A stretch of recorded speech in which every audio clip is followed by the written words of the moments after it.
In my mind, uh, you think people will always have a change of heart and a turnaround to do that's right. Well, since my husband had passed away, uh, I see that um, the decisions of some has not changed. I am the widow of Wendell Joseph Fabre'Sr, Mesothelioma, Claimant.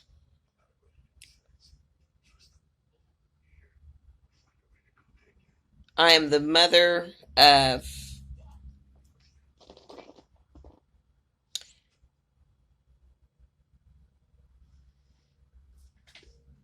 his children.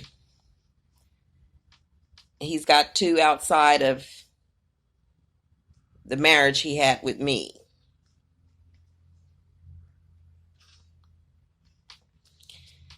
Wendell was uh, would have been 43 years old had he lived, but he died of this. Uh, he was already diagnosed with a terminal illness. Mesothelioma is a cancer. At any rate, in his disposition and his testimony, uh, he's awarded 100% uh, the care of 100% for his children, 100% for his wife. Um, 3 days prior to him dying, he was released from the hospital in Louisiana. And upon us getting outside of the hospital, me, him, and the hospital aide, his brother drives up abruptly, gets out of his truck, comes up to us, and takes my husband's portable oxygen tank, throws it in his truck on the passenger side, and tells my husband to get in the truck forcefully. My husband was telling him that he wanted me to go with him, that he needed my help.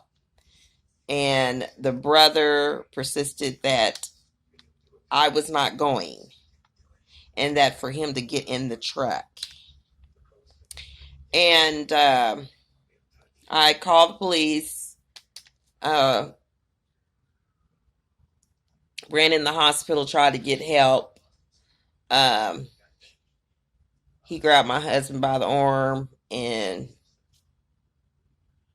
my husband struggling to get up. At any rate, after that, I called the police once I got back to close to where our home was, and I called for police for assistance. At which time on that day, I was able to check on my husband. There was like 5 other men there, and police officer come out. He said, "Your husband want to speak to you." He assisted me into my home, our home, and I got to talk to my husband briefly. My husband said he's not going to let nothing happen to me.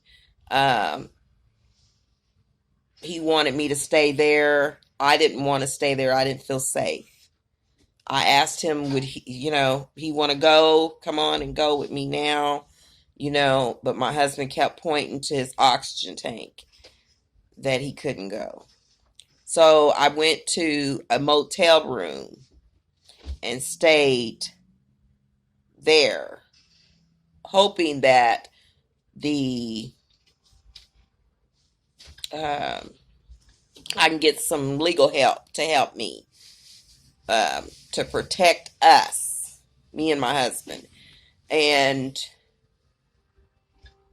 the hospice nurse who was scheduled to be out there the next following day was turned away by Warren Fabre, his brother, the same one that abducted him outside in front of the hospital. The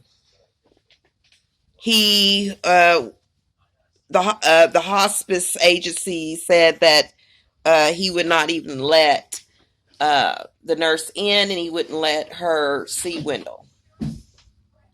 So after that, I got that information. I did get to talk to Wendell, but our phone call was disconnected somehow. The next following day, it was later that evening, so it would have been the third day after he had been released from the hospital. It was after 2 o'clock in the afternoon. My attorney calls me and says that my husband had passed. And this brother, Warren, had my husband without my knowledge, without my permission or anything, without me even knowing anything. He had my husband disconnected from life support. He had my husband's body transported to a funeral home. And so the day of that I finds out that all this stuff had transpired, the body had been to the hospital and then transferred out to a funeral home. And after that, I'm looking around trying to locate the funeral home.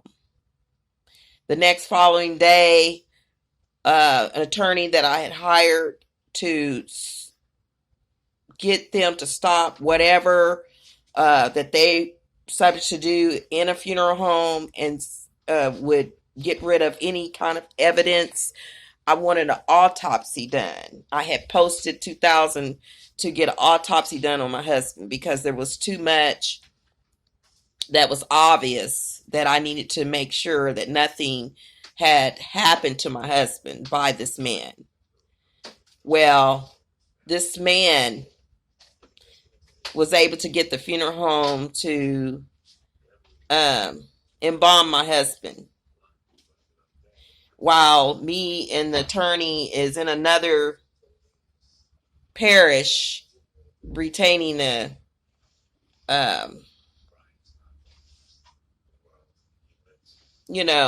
judge to stop the embalmment. They had already embalmed him. So upon everything, I'm coming to find out that the brother has taken checks that had never been endorsed by my husband and taken them, and somehow now have life insurance that now he's the sole beneficiary of. I had the signatures checked by licensed professionals that stated that these were not his signatures. I went and did everything I could do while I was out there in Louisiana, to hiring, to writing letters and everything to try to get some legal help and get somebody to help with what was going on. I could not believe that this was going on when I was joint owner to property. I was his wife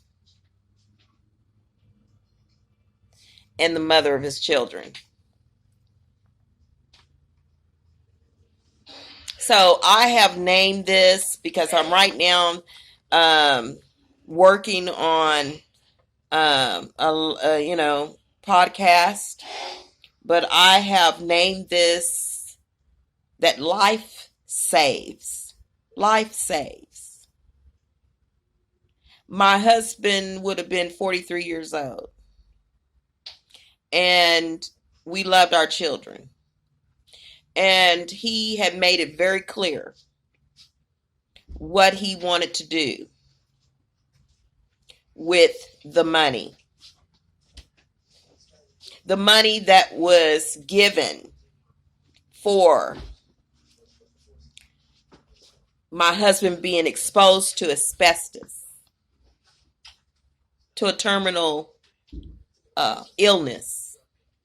My husband would no longer be able to father or to husband or to any more of his life because of this exposure. So the money, he wanted to make sure that his children and that I, his wife, was okay. But our children were not in our custody. So he had shared with me, we had talked about we wanted to get an attorney to look for our children and to bring our children to our home. To our home. We had purchased a large home, expecting our children to be able to eventually come home. And we knew that we had the money to do so. Warren, the sibling of my husband, what he did by fraudulently falsifying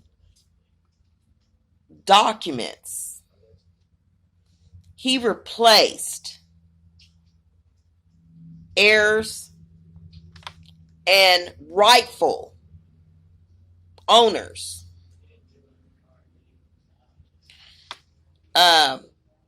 to my husband Wendell and their dad, to my children's dad.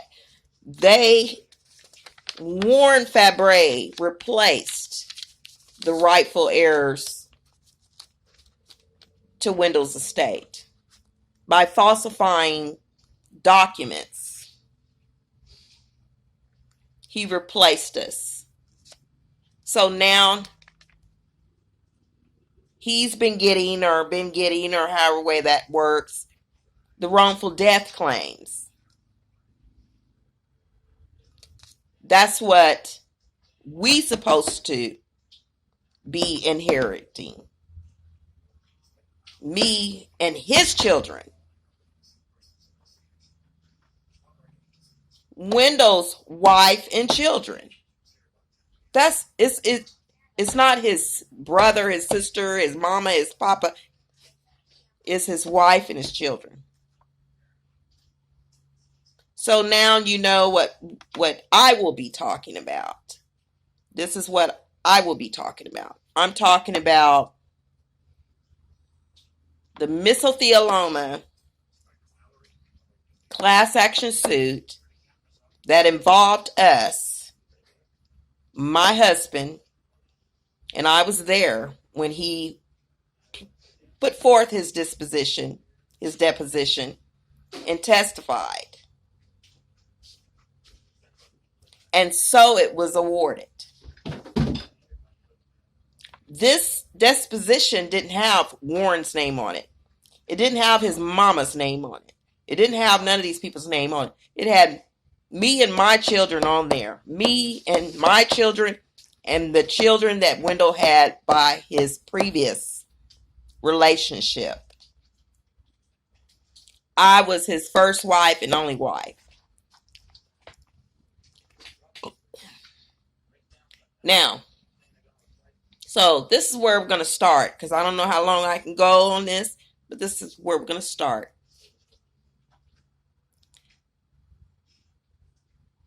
And my children are still alive, and I do believe that the two oldest ones by previous relationship is still alive. My children, and I know for one, my oldest son only received 100,000. 100,000.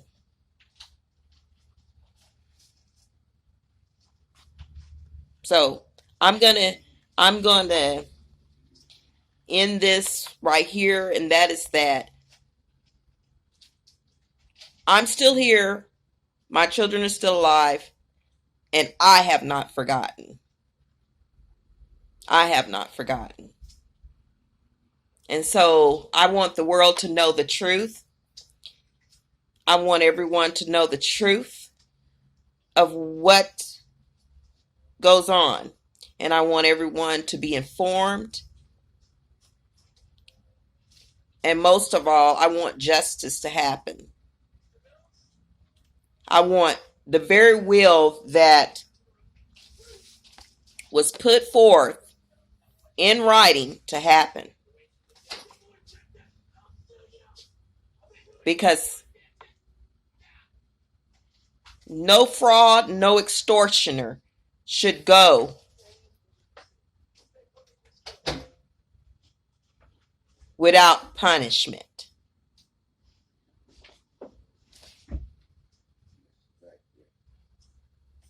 And I thank y'all for your time and your listening ears.